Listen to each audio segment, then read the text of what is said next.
Xiaomi is jumping back into foldables, but this time it's not just competing with Samsung, it's racing against Apple. Before we jump in, make sure to subscribe to the channel and hit that like button. It really helps me keep bringing you more tech breakdowns like this one.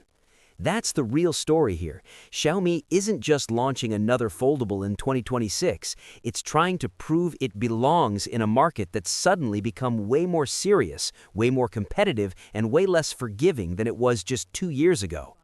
Back in 2024, when the Xiaomi Mix Fold 4 launched, foldables still felt experimental. You had the Samsung Galaxy Z Fold 6 as the main rival, but the category itself was still finding its identity. Companies could get away with bold ideas, aggressive pricing, and a few rough edges. Fast forward to 2026, and that phase is over. Foldables still aren't fully mainstream, but they've matured. People now expect them to be reliable, polished, and actually practical for daily use, and that's largely because of how much Samsung has refined the experience. The Samsung Galaxy Z Fold 7 wasn't just an upgrade, it fixed major pain points like durability, usability, and overall polish. It made foldables feel less like experiments and more like real flagship devices. Now, with the Samsung Galaxy Z Fold 8 expected to push things even further, Xiaomi is stepping back into a much tougher arena. And here's why that matters. More competition usually means better devices for everyone. When a brand like Xiaomi enters the race, it puts pressure on pricing, innovation, and features. That's good news for users. Xiaomi has always been known for pushing strong specs at competitive prices, and if it brings that same strategy here, it could shake things up again. But this time, just being good isn't enough, because now there's a bigger player quietly waiting in the background, Apple. The long-rumored iPhone Fold is expected to arrive later in 2026, and whether you're an Android fan or not, ignoring Apple is never a smart move. Apple doesn't just enter markets, it reshapes them. If its foldable delivers on the rumors, like a near crease-free display and strong battery life, it won't just compete, it could redefine expectations overnight.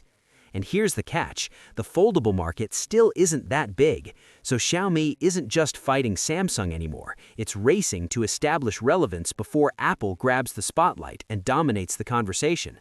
Timing becomes everything. If Xiaomi launches early, maybe in the summer, it has a window to make an impact before Apple steps in. But even that window is crowded. Other Android brands are moving fast. The Honor Magic V6 is already pushing boundaries with a massive battery, something foldables have struggled with for years. Then you have the Oppo Find N6, which is tackling one of the biggest complaints, the display crease. A near crease-free screen instantly makes a foldable feel more premium. And that raises expectations for everyone. So if Xiaomi wants to stand out, it can't just show up with a decent foldable. It needs to hit multiple areas at once and hit them hard. First, the camera.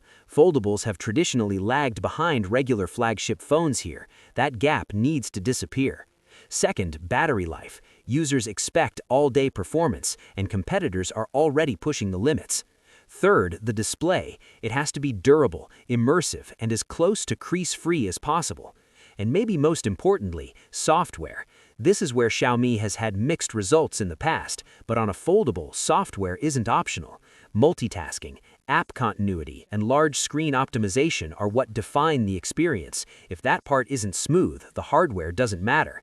But let's say Xiaomi gets all of this right. If it delivers a foldable that matches Samsung's polish, competes with rivals on hardware, and undercuts them on price, suddenly things get very interesting. Because then it's not just about surviving in the foldable market, it's about reshaping it again. Still, the biggest challenge isn't just building a great device, it's doing it at the right time. By the time Xiaomi's foldable lands, Samsung will be even more refined, competitors will be more aggressive, and Apple will be ready to enter with massive attention behind it. That leaves Xiaomi with a narrow window to prove it belongs at the top. And that's what makes 2026 so exciting. The foldable market is no longer about experimentation, it's about execution. Every company now knows what works, what doesn't, and what users expect. So this next Xiaomi foldable, it's not just another launch, it's a test of whether Xiaomi can still disrupt a category that's no longer easy to disrupt, and whether it can do it before Apple changes the game completely. What's your thoughts on this? Let me know in the comments section. See you in the next video. Take care.